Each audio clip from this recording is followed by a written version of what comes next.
Olá, tudo bem? Hoje a gente tem mais um Abraterm em Foco. Esse aqui é um programa que é realizado pela Associação Brasileira de Termologia Médica, da qual a gente tem convidado os nossos participantes a apresentarem temas, a falar um pouquinho da sua experiência, a contar um pouquinho do seu trabalho no dia a dia. E hoje o tema do Abraterm em Foco está relacionado à termografia e baropodografia, com termografia associado na avaliação dos pacientes com diabetes. E para esse tema a gente convidou o Dr. Edson Bussardi. Tudo bem, Dr. Edson? Como é que você está? Oi, Marco. Boa tarde. Tudo ótimo. Então, o Edson, ele é aluno nosso lá da pós, termologia, especialista em endocrinologia. Ele vai contar um pouquinho mais do seu currículo e também um pouquinho de como é que ele chegou até a termografia aqui. Conta para nós, Edson, qual que é a sua formação e como é que você chegou até a termografia? Foi bem engraçado. A minha formação, eu sou médico formado pela Universidade Federal Fluminense, fica em Niterói, Rio de Janeiro. Fiz residência médica em medicina interna também, no Hospital Universitário Antônio Pirro, também lá em Niterói. Sim. E, posteriormente, eu andei migrando. Por um tempo em Nova Friburgo, onde eu montei uma unidade de terapia intensiva da região serrana, a primeira unidade de terapia intensiva da região serrana, eu e mais um grupo de médicos residentes do Antônio Pedro. E, posteriormente, eu migrei. Estou há 25 anos morando em Roraima. Aqui eu comecei a dar aula de fisiologia na Faculdade de Medicina, que nós ajudamos a fundar há 25 anos atrás. E uma série de transformações. Hoje a gente adotou um modelo pedagógico bastante interessante, que já é bastante utilizado em universidades médicas de outros países, como a Holanda, a própria Universidade de Economia dos Estados Unidos utiliza essa mesma metodologia, McMart no Canadá. E outras escolas médicas de referência para o ensino médico usam a mesma metodologia que nós. A gente é bem dedicado a esse trabalho na universidade, que é uma universidade pública. Tá? E hoje nós já temos cerca de lá com 80 alunos ou mais. No mais, eu faço ambulatórios de cirurgia bariátrica, acompanho pacientes de tratamento, e desenvolvemos um trabalho ambulatorial grande com os alunos da Faculdade de Medicina no ambulatório de diabetes. Então, então, de formação, você é endocrinologista, né? Isso? Isso, eu faço diabetologia, basicamente. Diabetologia, né? E você também dá aula de fisiologia para os alunos da medicina? Atualmente, a gente não dá mais aula de fisiologia, a gente faz conferências. O método de ensino da gente é totalmente PBL, é tutorial. O PBL, né? O tutorial, né? Isso. Legal, então, legal. Nós não dividimos mais o nosso currículo em disciplinas, assim, módulos, na qual a gente dá todas as matérias convenientes daquele módulo, dependendo da série que você está atuando. Legal, Edson. O Edson sempre fala no nós, né? É o Edson e ele mesmo, né? Então, Edson, me diga uma coisa, você... E na termografia, como é que veio atrair a termografia no seu dia a dia, aí se interessar de fazer a pós, né, para a gente entender um pouquinho antes de começar o nosso tema aqui, já que o pessoal está chegando para assistir a aula, né, que a gente vai falar de termografia e baropodografia, né. Mas me conta um pouquinho da história antes de como é que você chegou até a termografia.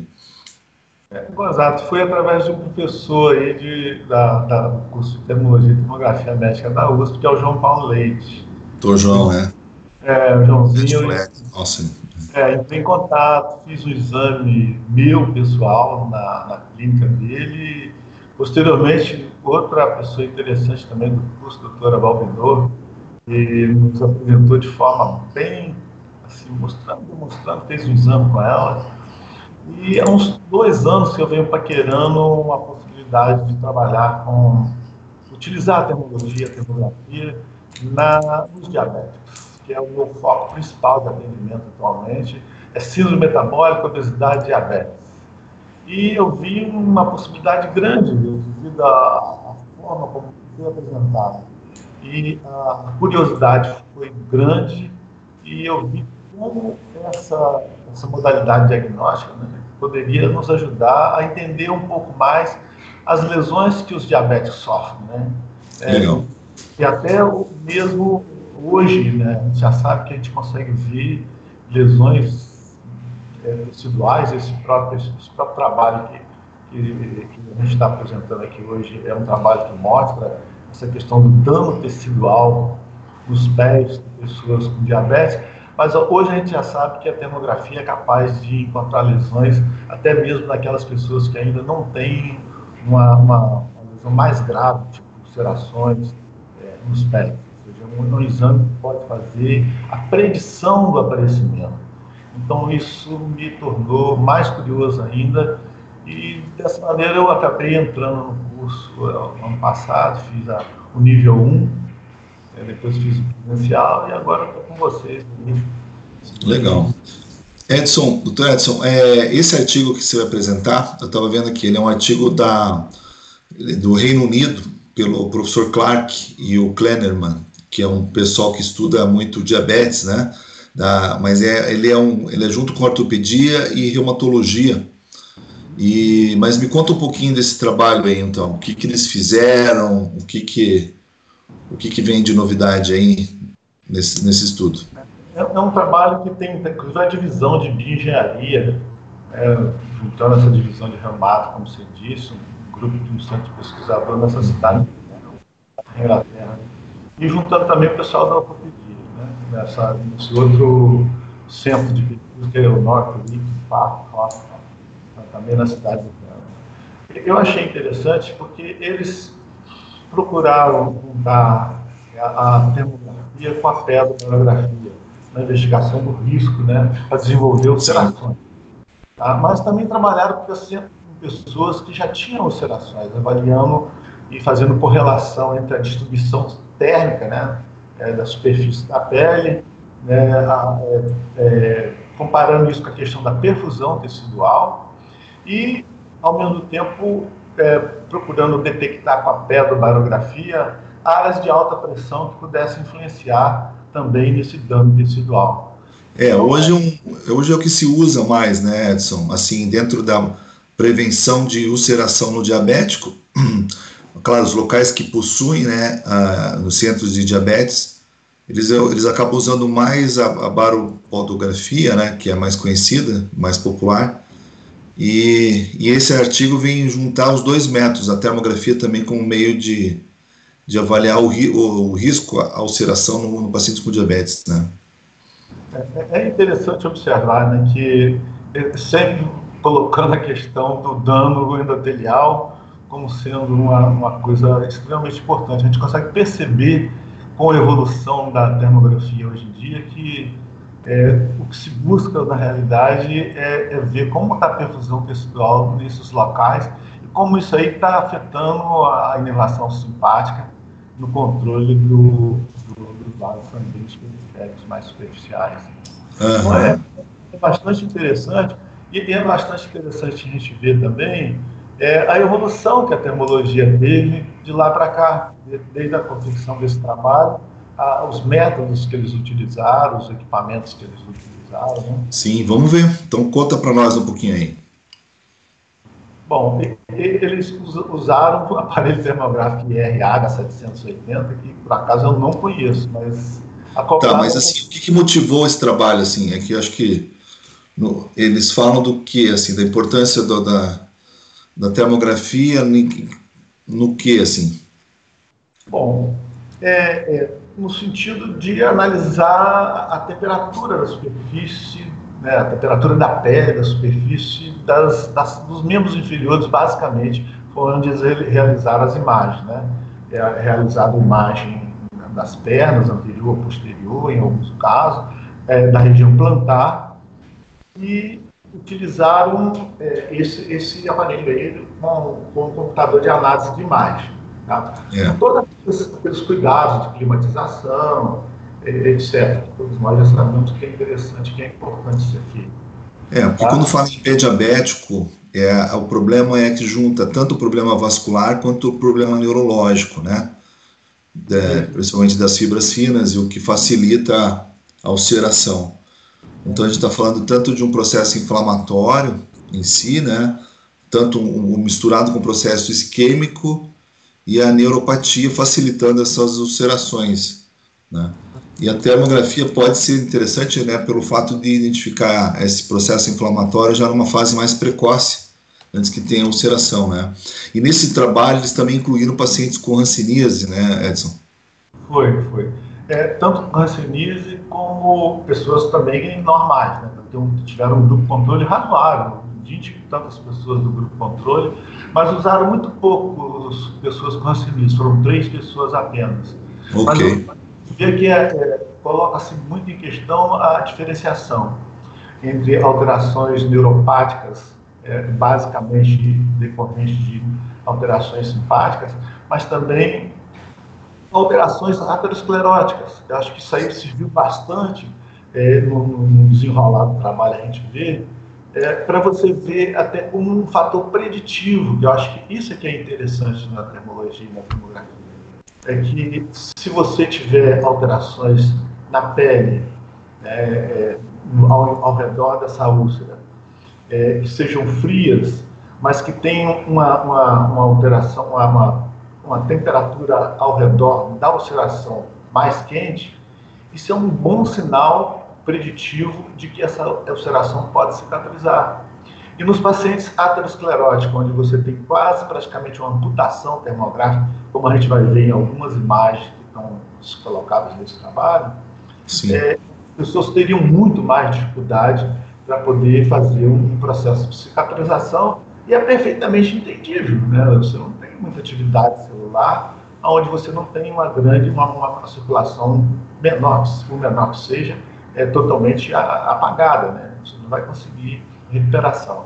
E nos pacientes com a termografia, você consegue fazer essa predição de possível recuperação ou não. Isso aqui fica bem claro no trabalho.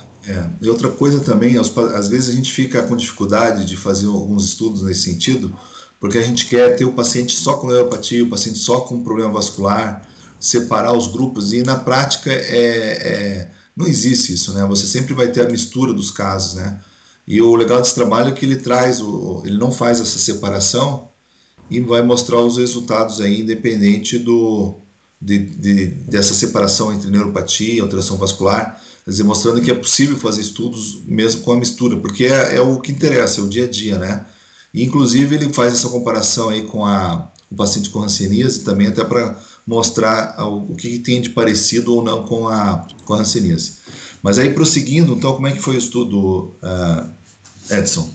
Bom, eles selecionaram 41 pacientes diabéticos, todos diagnosticados previamente com neuropatia. É interessante porque o médico que fez esse trabalho, ele já tinha uma grande quantidade de pacientes, parecido comigo, tinha um monte de paciente diabético, ele já tinha detecção de neuropatia e já acompanhava esses pacientes durante anos, tá? Com a média de idade de 60 anos, com mais ou menos 12 anos de doença. Os pacientes com hanseníase foram apenas 3 e 22 pacientes controles sadios, né? E interessante, os exames neurológicos todos realizados em todos os pacientes, tá? Aquela exame normal neurológico com microfilamento, diapasão, martelinho de direção, etc. E ecodoppler. Eu achei interessante esse índice de pressão que ele faz uma diferenciação entre a pressão de tornozelo dividido pela pressão do cotovelo, e o valor normal é igual a 1. Esse índice ele é muito importante para a gente ver a questão da parte vascular, né? Então, todo trabalho que envolva a isquemia de membros inferiores ou a diabetes, o índice punho-tornozelo, ele é importante para a gente comparar essa pressão arterial máxima lá do punho com a do tornozelo e dividir, né? Então, elas têm que estar igual. Elas têm que ser igual, então, com o valor 1. A partir do momento que você tem abaixo de 0,8, quer dizer, mais de 20% de diferença, você começa a entrar num paciente de risco para doença vascular, ou, claro, você vai quantificando a insuficiência vascular periférica que ele apresenta em relação ao membro superior, né? Já que a doença ela afeta o membro inferior, então fica esse índice de pressão tornozelo punho, que é bastante interessante, né? Muito interessante, sim. No segmento, eles fizeram também a questão da pedobarometria, eles realizaram em 27 pacientes, tá? E utilizaram 2 métodos, eu até tinha feito essa pergunta numa aula que nós fizemos, tanto no modo estático quanto no modo dinâmico. E aí foi interessante, o resultado, eles encontraram 21 pacientes que tinham evidência de alta pressão sobre a cabeça dos metatarsos, que são lugares onde pode dar muita ulceração, né? E onde a inervação simpática nos pacientes acometidos por neuropatia já tem algum tipo de dificuldade. E somente 4 pacientes apresentaram a pressão no modo estático, né? E só 2 exibiram uma pressão alterada nas gravações no modo dinâmico. Tá? Mostrando que, ou seja, a pedobarometria estática, ela é bastante significativa do ponto de vista da detecção da grande maioria das alterações de pressões exercidas na região plantar. Isso já mostra como eles trabalham com a baropodometria avançada já, né? Não só a estática, mas em movimento, né? A dinâmica, eu acho que... E ele já mostra essa diferença, que um exame sozinho, ele pode não ser tão sensível quando você combina os dois, né? Então, combinando os dois, foi para 21 pacientes ali, né? Com alterações, tanto no estático quanto no dinâmico, né? Mostrando a importância, né, de você fazer um estudo completo aí. Então, isso aí valoriza bastante o trabalho deles, né? A gente vê na literatura hoje as pessoas optarem por um método ou outro e às vezes não fazem essa avaliação mais completa como eles fizeram aqui, né? Então, isso já mostra um trabalho de melhor qualidade, né? Eu acho que a pedobarometria é um método simples de fazer, não tem um custo tão elevado, e é inócuo, né? Você não produz nada semelhante à termologia, que só capta a imagem, só capta o calor irradiado, não tem nenhum tipo de agressão ao paciente, e ela é bem significativa. Nós vamos ver uma imagem posterior que a gente vai mostrar. Mas na dinâmica é legal, no estudo da pressão plantar, dinâmica é porque ele caminha, ele vai ter que caminhar, né? Ele faz a pisada e é avaliado, né? Existe hoje a baropodometria que você faz com a palmilha, ela é toda descartável, é uma palmilha específica, que a pessoa tem os sensores, ela é usada para cada avaliação individual, e a pessoa faz toda uma caminhada e isso é registrado no computador, e o computador extrai uma média aí de toda a caminhada dele. Então, uma dinâmica mais avançada, assim, eu acho que não é algo que eles fizeram nessa época, mas hoje existem baropodometrias bem sofisticadas aí, para auxiliar nesse tipo de estudo, né? A gente vê nos trabalhos dos ingleses que eles já vêm desenvolvendo tecnologia para isso há bastante tempo, né? Outros trabalhos mostram exatamente que eles usam muito a pedobarometria associada a outros métodos para detecção dessa alta pressão nos pés. Bom, então, essa correlação dos pontos de alta pressão foi interessante, que correlacionaram o aumento da pressão, que a gente esperaria que fosse um esmagamento dos vasos sanguíneos, diminuiria a migração, o fluxo sanguíneo para essa região. Parece que é o contrário, porque em boa parte dos pacientes que tiveram alta pressão detectados, também teve aumento da temperatura local, tá?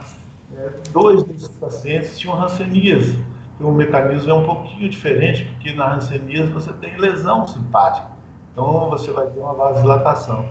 E 4 desses pacientes tinham úlceras, tá? Eu não sei se você quer comentar isso. Eu queria comentar, assim, o que ele considerou como aumento de temperatura ali, né?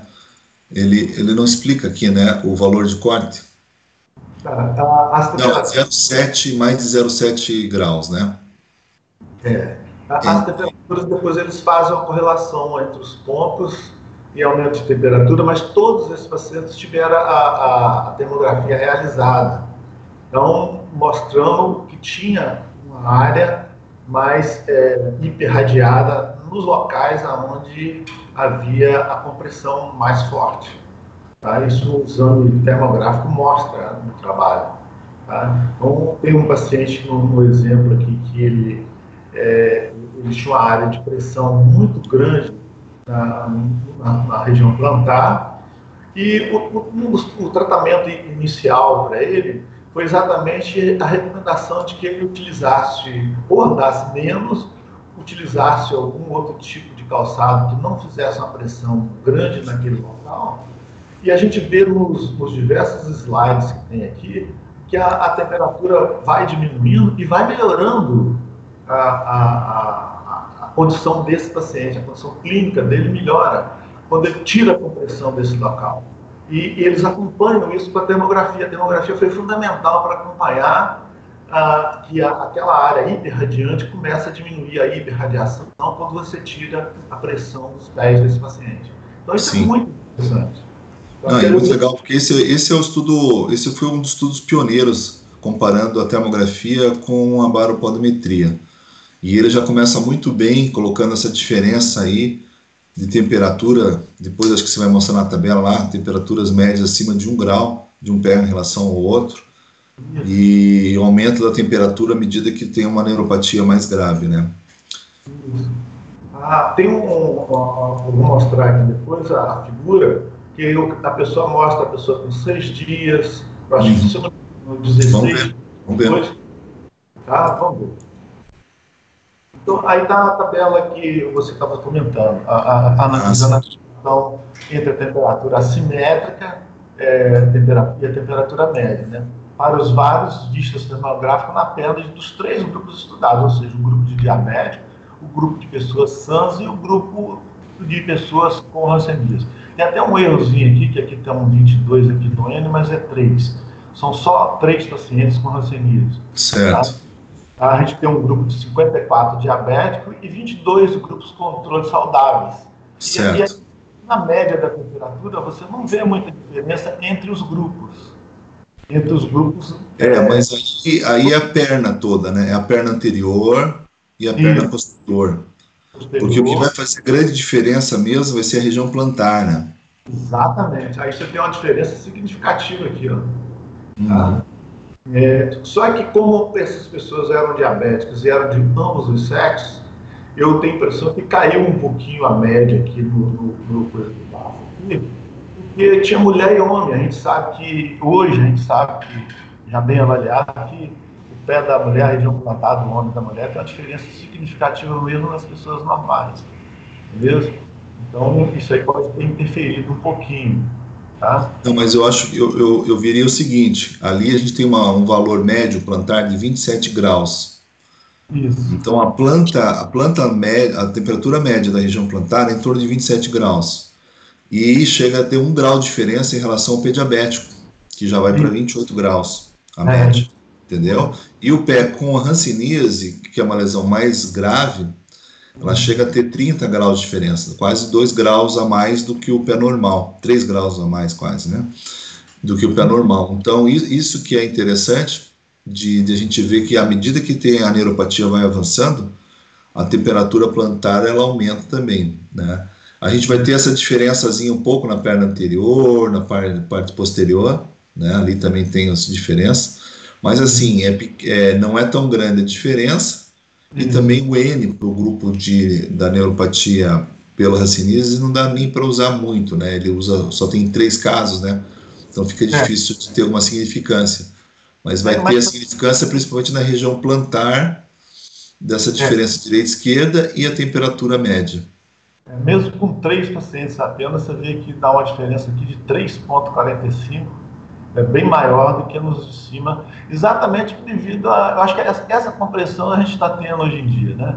Que é devido à lesão simpática que ocorre na hanseníase, com liberação total do controle de vasoconstricção, que não tem mais pela destruição da... É importante a gente lembrar aqui que a gente está falando de um estudo científico no qual a pessoa ali, esses pacientes foram selecionados, né?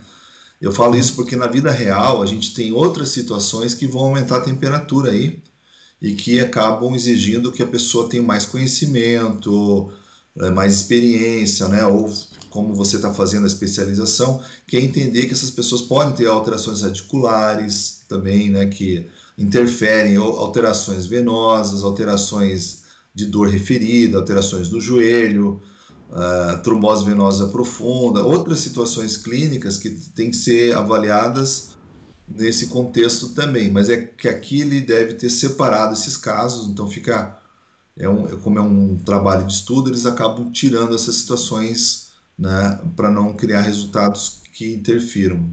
Então tem uma seleção melhor dos pacientes. Então só lembrando que na prática, gente, não é tão simples, não é simplesmente calcular uma temperatura média da região plantar e você dar um diagnóstico do diabetes ou até de uma hanseníase. Então ele exige outros exames complementares e dentro da própria imagem termográfica tem que avaliar o corpo inteiro, desde a região lombar, uma avaliação muito mais completa e muito mais complexa ainda. Sem dúvida. Alterações radiculares, alterações de ramos nervosos que saem da nossa coluna, pode dar alteração no pé, a gente sabe disso. Eu acho que por isso que é importante ter essa noção geral do trabalho que a termologia, que a termografia pode fazer para nos ajudar a ter uma compreensão melhor dessas alterações. Eu achei que foi muito feliz a escolha deles, de ter escolhido um grupo de controle bom, apesar de eu não ter muitas pessoas com hanseníase, mas hanseníase é uma doença que dá muita alteração a nível neurológico em membros inferiores, membros superiores também. Então, eu acho que seria um grupo interessante para se fazer comparação com o diabetes. Sim. A gente vê nos outros exames, depois dessa tabela, né, que tem alguns termogramas realizados em pessoas normais, um pouquinho diferente. Você vê que até a qualidade das imagens que eles fizeram, com o que eles tinham, em termos de equipamento, é um pouco até inferior ao que a gente já faz hoje em dia. Mas é fundamental para a gente ver essa questão de uma perna saudável e uma perna diabética com aterosclerose. Isso fica bastante claro aqui, essa figura A aqui, um termograma anterior das pernas de uma pessoa saudável, onde essa linha scan que está aqui, ela faz uma cunha exatamente na área de maior temperatura. Isso. Tá? Não sei se você o perfil térmico, chama-se. Né? Ele chama ali de line scan, uma linha de escaneamento térmico, né? Isso. Então, você vê nitidamente na parte mediana da perna, né, a área mais hiperradiante. E aí você pega uma perna de uma pessoa, um termograma anterior e perfil de uma mulher diabética com aterosclerose, já é idade avançada, 80 anos, que você tem ausência de áreas quentes na linha média das pernas. Aí a scan dela é quase uma linha reta, né? Ela é mais achatada, né? Isso, bem mais achatada. Só para explicar para o pessoal, é uma linha que a gente traça ali, do joelho até o tornozelo, e essa linha é medida a temperatura. Então, à medida que a temperatura vai aumentando, ela faz esse aumento como se fosse um pequeno morrinho, assim, né? E na outra perna, como ela é isquêmica, ela está praticamente uma temperatura única, do joelho até a região do tornozelo. Então, ela fica plana praticamente, né? Ou seja, além dela ter uma lesão neuropática, naturalmente pelo diabético, ela também tem uma lesão aterosclerótica que influencia diretamente nessa questão da temperatura da pele. Isso é importante porque lá na tabela anterior, você mostrou da perna, até voltar o slide, isso. Você vai, no diabético, na perna anterior, a diferença deu 0,5, 0,6 praticamente, 0,5 a média. Enquanto o controle não tem essa diferença, ele está na faixa do zero, né? E tem o paciente com hanseníase, que a doença é muito mais periférica, né? Enquanto que no diabetes tem essa alteração vascular aí, que pode causar essa diferença da perna anterior. Acho que isso aí é uma coisa mais importante. E também ali na média da perna anterior, você vai ver que ela está 29,8, né, embaixo. Ela é menor do que o controle, que é 30, e menor do que a hanseníase, que é 32. Apesar de não ser significativa essa diferença, mas mostra uma tendência de ser menor e assimétrica a temperatura em relação aos outros grupos, né? Isso. Isso é muito interessante. Uhum. Então, a gente viu bastante claramente essa diferença aqui, e a diferença que a termologia faz, que a termografia faz. Né? E aqui nesse termograma é uma paciente diabética também. Você tem essa figura aqui, onde você tem uma mulher com uma úlcera, ela tem uma úlcera no dedão. Tá? Uhum. E como ela já mostra o componente da rigidez causada pelo álcool rígidos associados. Certo. E essa pressão e a úlcera, você vê que em volta da pressão, aqui tem um pouquinho de diferença aqui, porque esse branco aqui, na escala de cores que foi utilizada para fazer a análise térmica das imagens, isso aqui é uma região hiperirradiada, tem hiperradiação. Isso. É isso? Então você vê Sim. que na área que tem pressão, o que nós temos? Você tem uma pressão irradiada para o dorso do pé. Tá? Então, essa área de pressão, ela também ajuda a fazer uma hipertermia, vamos dizer assim, nessa localidade. Certo. Tá? Já no pé, aqui no pé esquerdo, né, você tem a amputação térmica, completamente. Você tem uma linha reta, como você disse, que vai do pé do tornozelo até em cima da perna. Tá? Então, você não tem temperatura nenhuma. Tá? Você vê aqui uma linha mais ou menos quase linear, parecida com uma daquela diabética, mas você tem um pouco de temperatura aqui. E no pé amputado, você tem praticamente uma linha reta, porque essa temperatura sempre é um pouquinho abaixo da temperatura ambiente em alguns períodos mais longos. Né? Então, esse perfil da perna esquerda fria, né, mostra que você tem uma queda quase que linear de temperatura na distância de um pé até a coxa, no caso, quase até a região do joelho.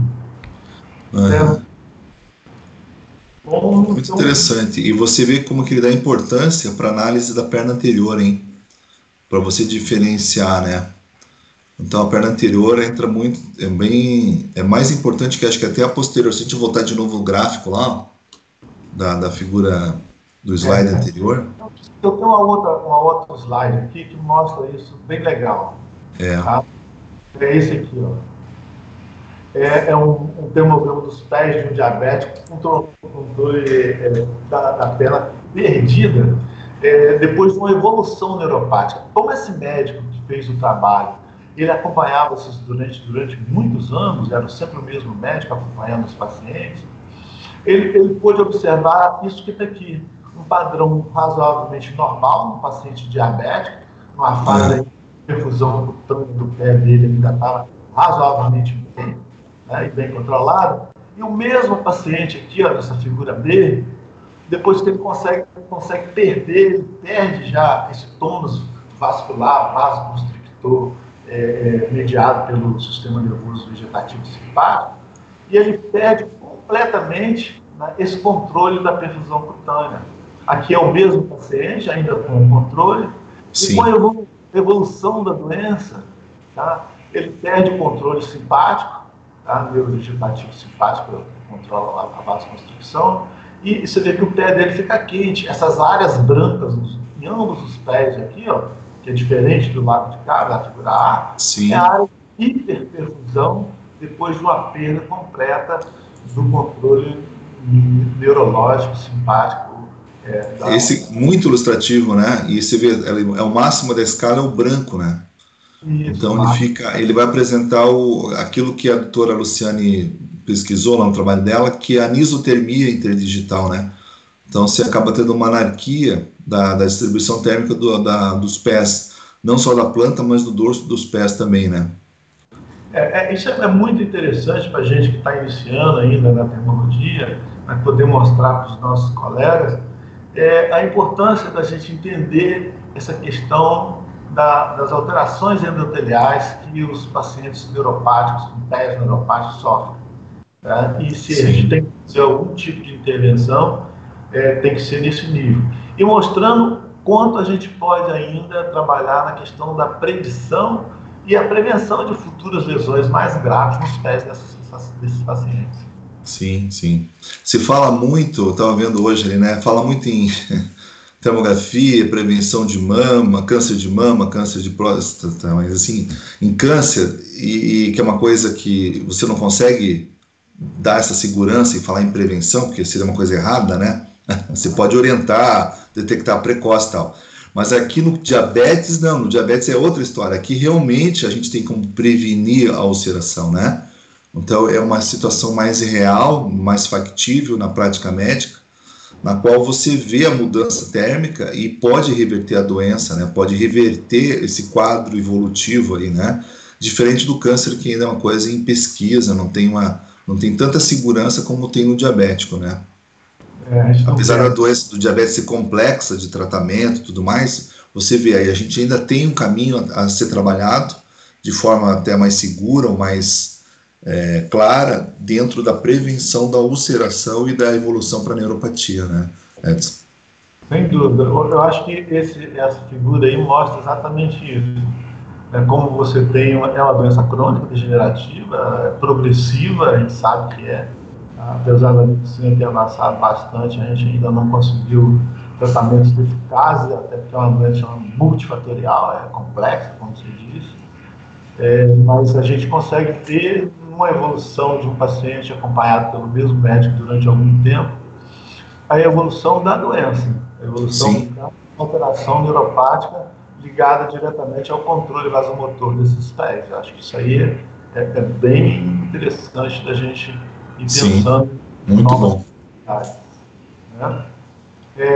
Aqui, olha, é um termograma de pés neuropáticos antes e depois de simpatectomia química, tá? Fazendo novamente uma correlação entre a inervação simpática e vamos dizer assim, a abolição desse controle simpático através de algum tipo de química. A gente tem vários tipos de simpaticolíticos que podem fazer isso. Então, mostra aqui na figura do lado aqui da esquerda, pacientes sem a simpatectomia. E aqui na direita, mostrando como esse controle vasoconstrictor, quando foi anulado, tá, o pé do paciente voltou a ter uma circulação razoável, pelo menos no pé direito. No esquerdo não aparece muita coisa, não. Não, mas acho que ele faz seletivamente, né? Ele fez só o direito, e é até bom para a pessoa ver como é que fica a diferença, né? Isso. Comparando o direito e esquerdo, né? Isso. Agora tem que cuidar o seguinte, né?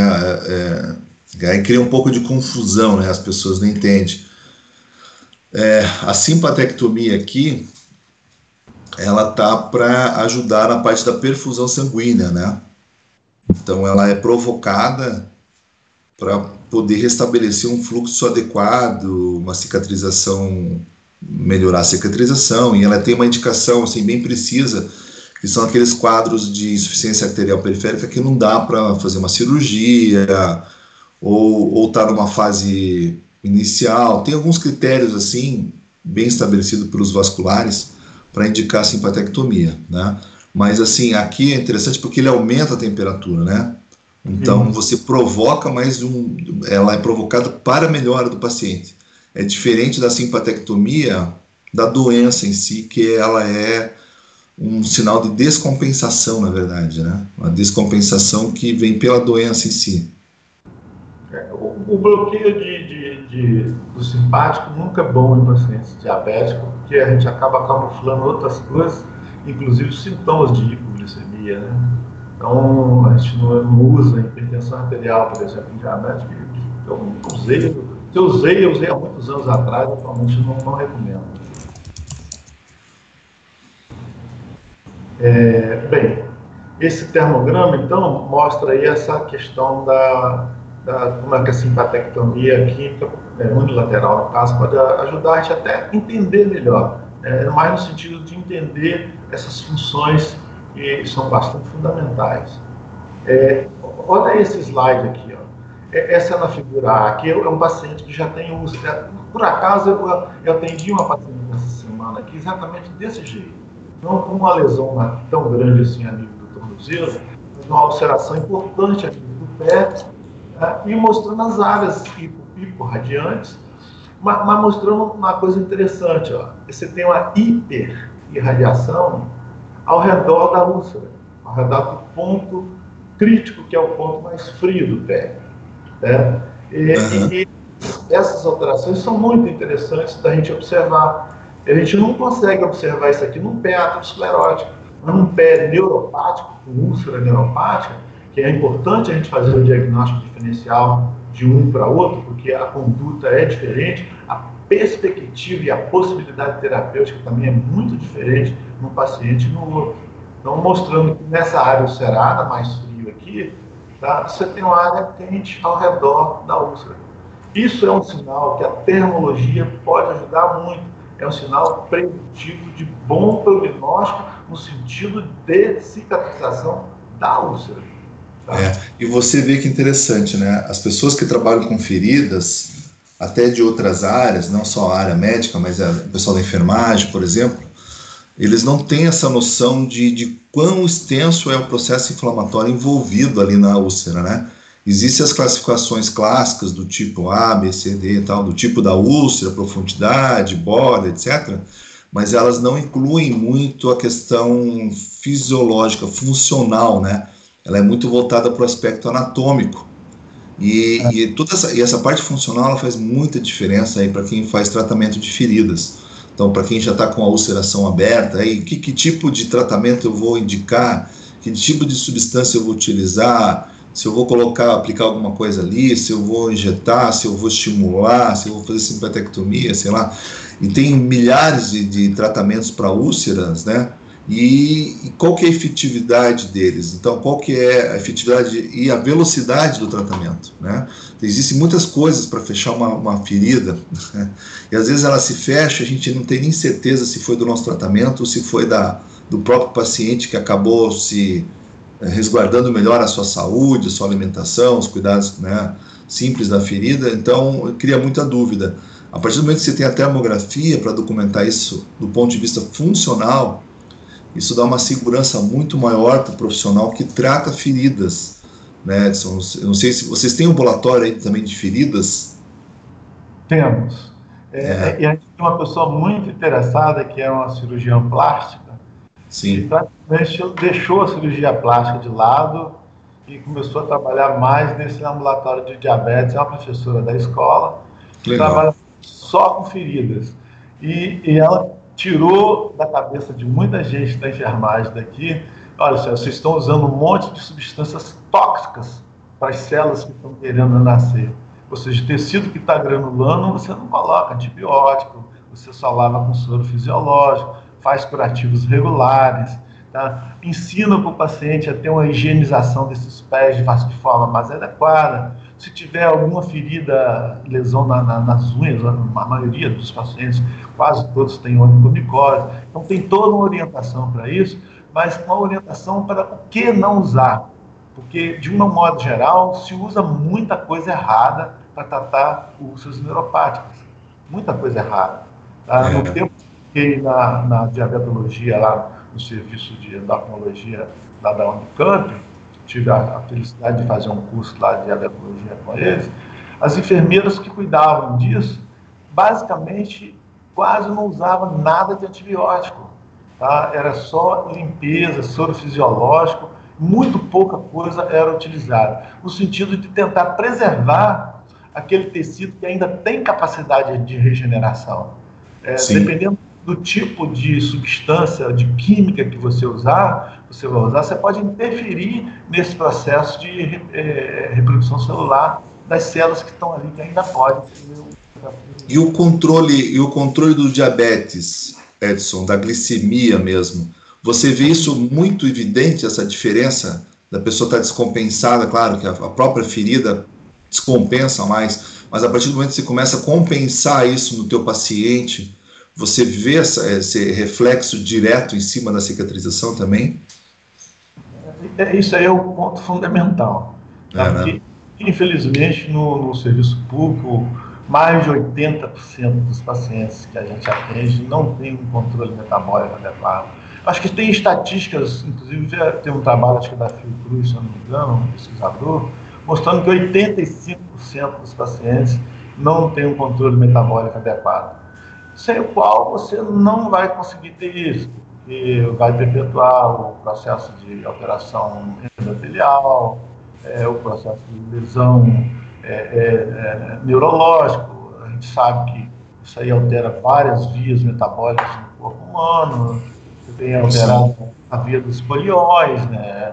Tem alterado os produtos finais de glicosilação, que são fundamentais para a perpetuação desse tipo de alteração, não só nos pés, como em outros locais do corpo humano. Então, o diabetes é uma doença muito complexa. Primeira coisa é isso que você falou, fundamental. O paciente tem que entender que ele tem um melhor controle metabólico. E para isso, esse controle metabólico não é simples, né?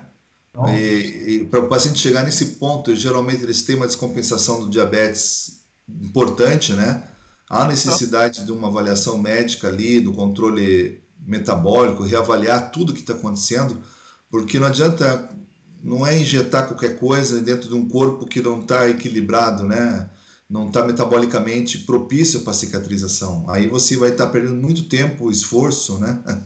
Cada consulta, e você vai tirando a esperança do paciente até de uma cicatrização adequada, que às vezes pode até ter uma boa, um bom curativo, uma boa aplicação de alguma coisa, mas o corpo dele não está preparado para isso, aí você acaba queimando um método terapêutico periférico, assim, um curativo adequado, por falta de preparar o corpo dele para esse equilíbrio, para a cicatrização, né?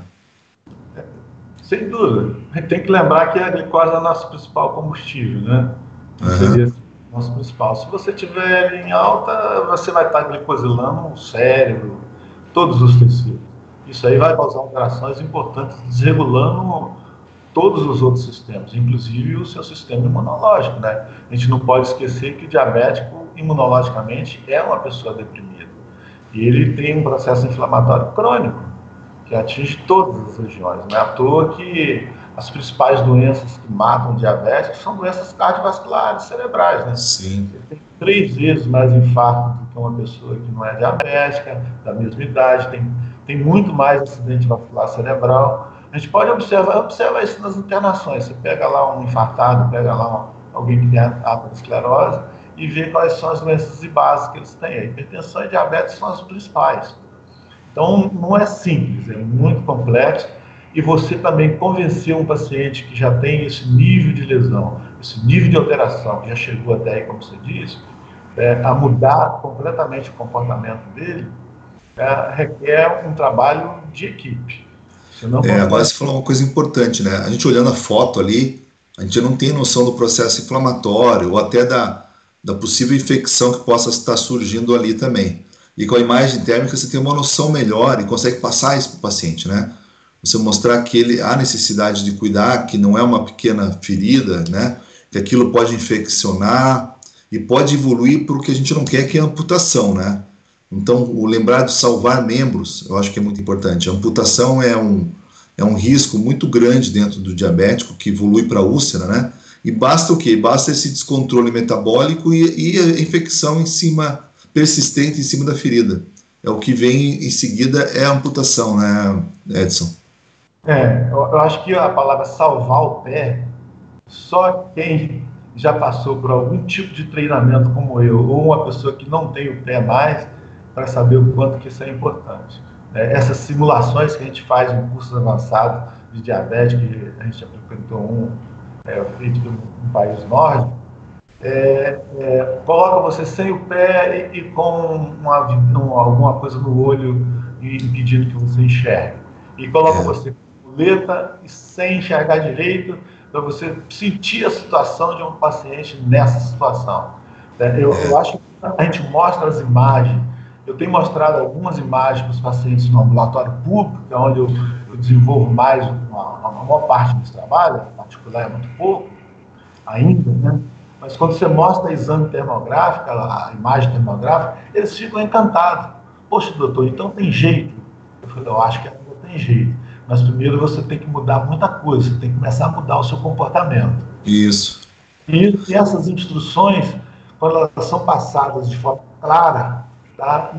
Um mês depois você já vê mudança no comportamento da pessoa e ele vê que a lesão melhora, você prescreve medicamentos adequados para melhorar a neuropatia dele, para melhorar a circulação periférica desses pés, e eles voltam de outra maneira. Eu acho que é possível, apesar de toda a desesperança que existe ainda no nosso atendimento de saúde. Eu tenho um aspecto que eu queria ressaltar, que é a questão legal também, eu acho importante, que a partir do momento que a gente faz uma imagem como essa que você está mostrando, é uma documentação que vai para o prontuário, deve ir para o prontuário do paciente, né, para mostrar a evolução do tratamento do médico ali, da equipe que está ajudando esse paciente, né, porque a gente não pode esquecer, assim, o fato, como que ele vai evoluir, né, com o tratamento. Então, se ele tem um bom prognóstico, ele vai ter que evoluir com um bom prognóstico. Então, eu digo isso pelo fato da gente não cuidar com a questão de não correr o risco de uma negligência, de um aspecto só, de passar, não, passa uma pomadinha aí, passa um negocinho, e aquilo evolui para um quadro pior, ou mais claro, e aí depois você diz, não, mas era da doença, a doença era grave, era assim mesmo, e a imagem termográfica, ela vai documentar isso de forma clara, se realmente o prognóstico era bom, era ruim, qual que era a evolução esperada para aquela situação, né? Então, à medida que as pessoas vão conhecendo o método, elas vão tendo essa segurança em relação ao tratamento que está sendo instituído. Tanto a equipe que está ali instituindo, o próprio paciente percebendo o que é esperado dentro da evolução. Eu falo isso porque, novamente, né, existem milhares de tratamentos para feridas, né, e o diabético não pode cair naquela situação, não, porque era grave mesmo, foi amputou porque... Então, a gente tem que cuidar até que ponto é mesmo grave e que não tinha esperança de realmente salvar o membro, né?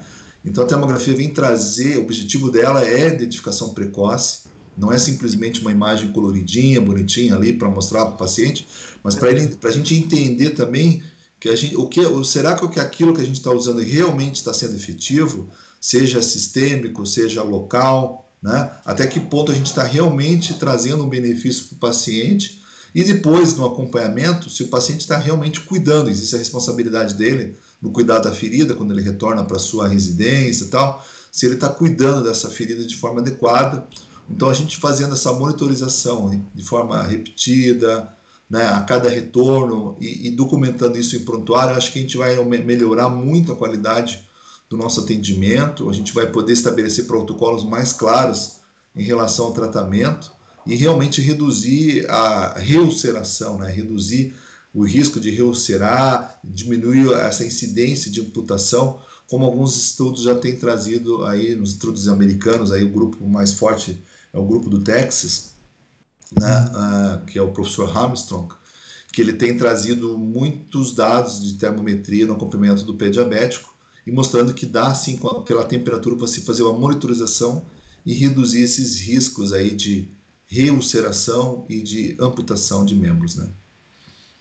Tem um trabalho que eu não estou lembrado muito quem escreveu aqui agora, mas eu andei lendo, que é, inclusive, não só nessa questão da avaliação, como você está dizendo, mas na avaliação até do nível que você deve fazer a amputação. A termografia tem ajudado nisso também. Sim. Deixa um coto mais longo, quando for possível, e avaliar termograficamente, ou seja, isso também, até na questão de ser um procedimento mais agressivo, mais cruento, ela pode nos ajudar também para determinar mais ou menos qual é o nível que deve ser feita a amputação, ou seja, onde ainda tem vascularização de maneira razoável, para você não ter que cortar em demasia, não cortar muito demais. Bom, então, no nosso ambulatório, então, a gente está tentando começar a desenvolver esse trabalho com alguns alunos da escola, tá? E a gente espera que a evolução e o interesse por parte dos acadêmicos da nossa escola seja cada vez maior. Eles têm tido bastante curiosidade em relação a esse novo exame. Tem uma última termograma aqui que a gente fez, que é exatamente falando um pouco sobre essa questão que a gente está discutindo aí. Tá? A análise das áreas ulceradas, né? Você vê que o pé que já tem mais de uma úlcera, aqui no azulzinho é mais frio, tá? Aqui mais frio, mas você vê áreas brancas ao redor da ulceração. E aqui, áreas mais hiperradiantes, ao redor de cicatrizes ulceradas, de ulcerações que já estão cicatrizadas, mostrando que a ulceração fria aqui, ó, quando você tem uma área em volta dela mais irradiante, é sinal que a gente tem um tecido bem definido. Tá? Essas manchas brancas são as manchas mais quentes. Tá? Então, isso aí é um sinal de que tem uma boa possibilidade de haver uma cicatrização daqui. Isso muda a conduta, muda o comportamento do médico também, né? E é uma avaliação que você faz na hora, ela não tem custo baixo, você faz e vê na hora, você pode dar uma esperança ou explicar para o seu paciente melhor e fazer com que essas colocações façam com que ele tenha uma aderência melhor, um melhor controle metabólico, que é o que a gente que interessa mais nisso. Sim. Melhor controle metabólico. E você ter esses argumentos para poder explicar para o paciente na hora da consulta, ajuda ele a fazer uma adesão maior a um tratamento melhor de controle metabólico. E uma coisa interessante que você está mostrando é o seguinte, como a gente começou o trabalho ali falando de baropodografia, né, que é o que mais se usa hoje no mundo, você vê que ela é limitada à planta do pé. Então ela não valia muito essa parte lateral, muito menos a parte superior do pé. E são regiões que também ulceram com frequência e dão complicações. Então, e até você botou ali o fato de ser estático, dinâmico, também já dá uma diferença. Então um mostra um pouquinho, o outro não, aumenta a temperatura. Mas tem casos que você vai ter uma baropodometria praticamente normal, ou dentro de uma faixa de normalidade, e com um risco de ulceração muito alto, visto pela termografia. Então a termografia, eu acho que ela vem como método aí muito mais sensível e mais completo, pelo fato de avaliar bem essas regiões laterais, superiores, e a perna como um todo, já enquadrando ou procurando identificar o quadro da doença vascular periférica, né? Que é grande associado com as doenças do diabetes mais grave, né? Perfeito. Tem um exame aqui que eu acho que eu não mostrei esse slide. Esse aqui, ó, fala isso que você está colocando. Esse é o termograma do paciente diabético, mas é um termograma feito em cima daqueles casos que eles detectaram de pressão alterada nos pés. Então, mostra do lado esquerdo aqui, ó, é um diabético de 62 anos de idade, onde mostra a área de pressão detectada pela barografia. Tá? E aí, depois de 6 dias, eles recomendam que ele comece a usar um calçado mais adequado e que ele tire para retirar um pouco a pressão desse lugar. Você pode ver que a área está hiperradiante, né? Mais radiante, não está hiper, mas está radiante mais do que o normal. 6 dias depois dele tirar a pressão, ó, teve um alívio da pressão, ele melhorou. Tá? Aí eles fazem depois, eles trabalham muito bem feito lá, os ingleses fizeram. Você vê aqui, ó, aqui são 19 dias após diminuição da pressão, e nesse último aqui do lado direito, ó, você tem, após 29 dias, olha a comparação daqui com isso que está aqui. Aliviou mais a pressão, diminuiu a área de radiação, e esse paciente melhorou. Então, são medidas que não são medidas terapêuticas, que são medidas simples da gente fazer, não são uma coisa cara, não é tá? E deu diferença grande de temperatura, de quase 1 grau de temperatura, chegou a ser 0,75 graus de centígrados de temperatura daqui para aqui. Tá mostrando o quanto isso ajuda. Esse é o inicial, isso aqui é o final, depois de só tirar a compressão dos pés desse paciente. Então, muito interessante, né? O primeiro sinal, uma das recomendações do Armstrong, que é num outro trabalho mais recente, ele fala isso, 1,6 de diferença, você tem que botar em repouso, tem que reavaliar e diminuir, não repouso, né, mas diminuir a pressão sobre a área hiperradiante, de alguma forma, para que ela faça essa queda de temperatura, como você mostrou ali, né. E olha que legal que na figura 2 ali, 6 dias depois, né, ele faz aquela depressão no meio do pico ali, né, ele tinha um pico de temperatura, depois ele faz uma depressãozinha que é a úlcera esfriando, né? Isso, ela aparece como um ponto frio no meio da área quente, com um ponto frio, e vai caindo até normalizar, até começar a ficar um pouco mais plano, igual o outro pé, né? É um processo bem lento, mas a sensibilidade da termografia, ela permite essa avaliação de uma forma mais precisa, né? Mais objetiva do que simplesmente visual, né? Isso. Você vê as linhas aqui, como é que elas modificaram, né? Essas linhas. Então, esse acompanhamento do perfil térmico, ele é fundamental na avaliação das úlceras, né? Muito, muito importante. Ele é muito didático e permite a gente acompanhar de uma forma mais objetiva, né? Simplesmente traçando, então, essa linha de temperatura sobre a área normal até ultrapassar a úlcera e cruzando o lado oposto. Isso. Então, nessa última figura aqui, a gente vê exatamente isso que você está falando aí, né? E a importância do exame. Eu acho que o que me fez, respondendo ainda aquela pergunta inicial que você me fez, o que me fez buscar a termologia como uma metodologia para me ajudar no meu trabalho diário, que é um trabalho grande, foi exatamente isso. Foi perceber, através desse estudo, através desses trabalhos publicados e da pouca experiência que a gente tem, mas da boa relacionamento que a gente tem com alguns colegas que trabalham nessa área já há mais tempo, vem nos demonstrando a validação cada vez mais importante da termologia no auxílio. Tá? A doença que eu trabalho mais, que é a diabetes, a obesidade, a gente tem isso, e eu vejo que tem uma possibilidade grande, a gente já viu alguns trabalhos, onde se trabalha numa prevenção mais precoce ainda da questão, que é trabalhar com pessoas com síndrome metabólica na detecção de lesões neuropáticas. Tá? Já tem trabalho demonstrando que a termografia é capaz de detectar essas lesões em pacientes obesos, em pacientes com síndrome metabólica, antes de ele desenvolver o diabetes de forma plena. Você vê, né, a pressão, o aumento da pressão na região, nos pés, né, eles vão causar esse processo inflamatório em uma resposta inflamatória, né, a esse traumatismo mecânico repetitivo. Esse que é o mecanismo. Mesmo no pé saudável, isso já acontece, né? A gente aí, se caminhar muito, a gente já vai fazer uma pequena ferida.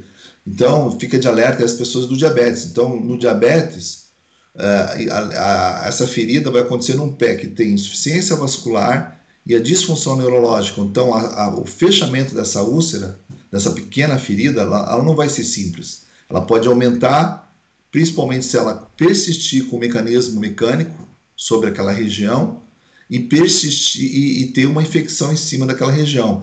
E o pé diabético, a gente tem que lembrar que é um pé insensível, né? Eles não sentem isso. Não é o pé normal que você sente a ferida, que ele incomoda, você vai ali e já faz um curativo. Então, até identificar isso, às vezes pode demorar muito tempo e a pessoa vai ver apenas quando já tem uma úlcera já significativa na inspeção, ao lavar os pés, ao trocar as meias, etc. Porque algumas pessoas às vezes têm até dificuldade de olhar a planta do pé, né? Dependendo aí da idade, da obesidade. Então são coisas, parecem bobas assim, mas que são dia a dia, né? De quem trabalha com diabetes. Edson. Nesse trabalho, o médico lá, que estava acompanhando os pacientes no ambulatório dele, ele dizia que orientava todos eles para examinarem os pés. Nos cursos que a gente fez por aí, a gente, às vezes, essa dificuldade que você falou aí de mobilidade, às vezes doença articular, obesidade, e a pessoa já é de idade, a gente orienta eles a arrumar um espelhinho, tá? E colocar um espelhinho, uma pessoa pegar um espelhinho para mostrar para ele, para o paciente, como é que está a planta dos pés e como é que está entre os dedos. Tem muita interliginose, tem muita calosidade nessa região metatarsiana, em volta disso. Então a gente aconselha ele pegar um espelho e colocar o pé e olhar o espelho com o pé com um espelhozinho, para ele analisar um pouco mais como está a região plantar dele, tá? Que são as regiões de mais impacto. Tá? Mas muitos deles já falam para a gente, doutor, eu já tenho alterações na coloração da minha pele. E a gente sabe que essas colorações do joelho para baixo alteram a coloração da pele dele, tá? Mostrando que a microcirculação, que a microvasculatura e a parte neuropática também já vem alterando outras partes do corpo.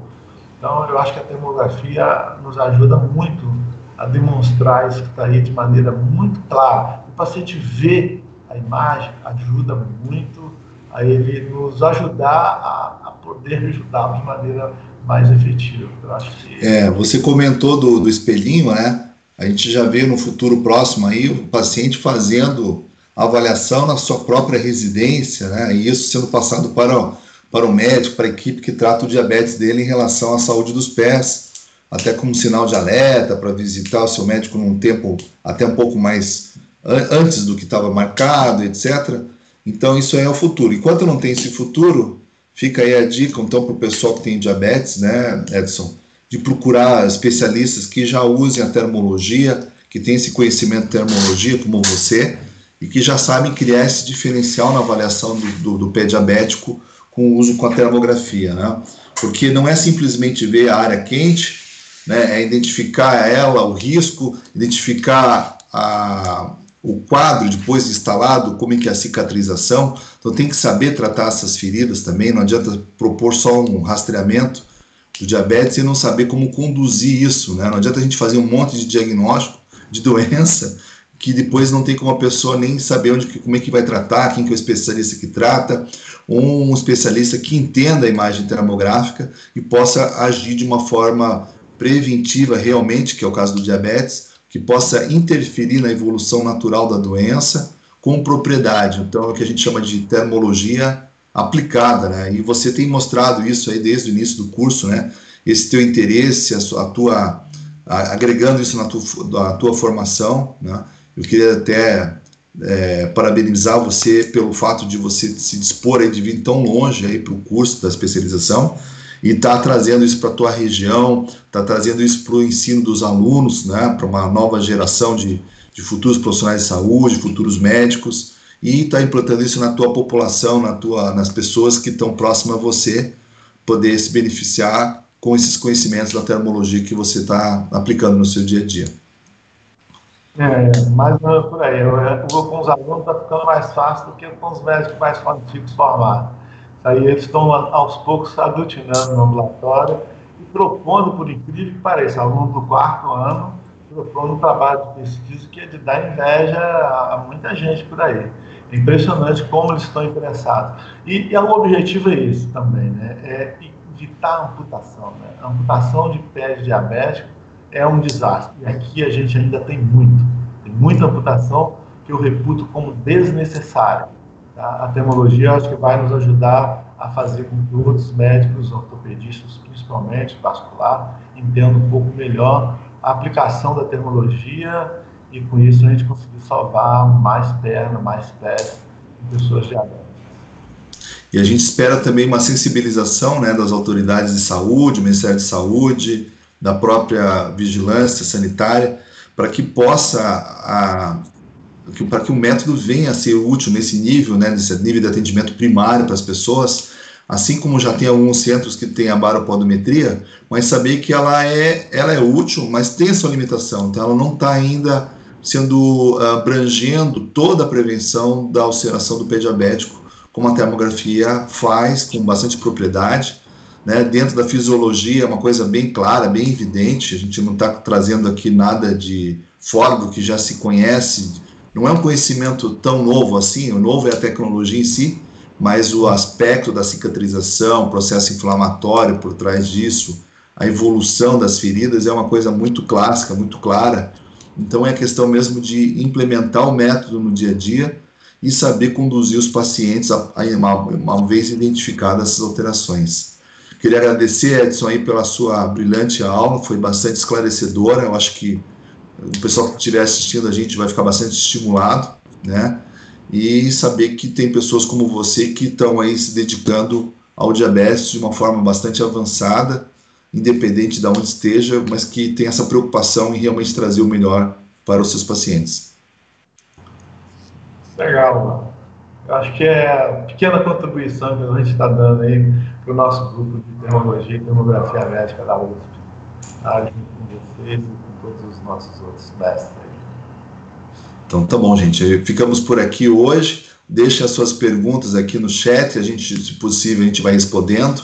pessoal que faz tratamento aí coloque as suas dicas aí, que o pessoal gosta sempre de indicar alguma coisa diferente, nova de tratamento, não tem problema, isso tudo a gente pode estar discutindo aí também, tá bom? Um grande abraço e até o nosso próximo Abraterm em Foco. Obrigado, Edson, a gente se vê aí nos congressos e nas jornadas de termologia da USP aí com o apoio da Associação Brasileira de Termologia Médica.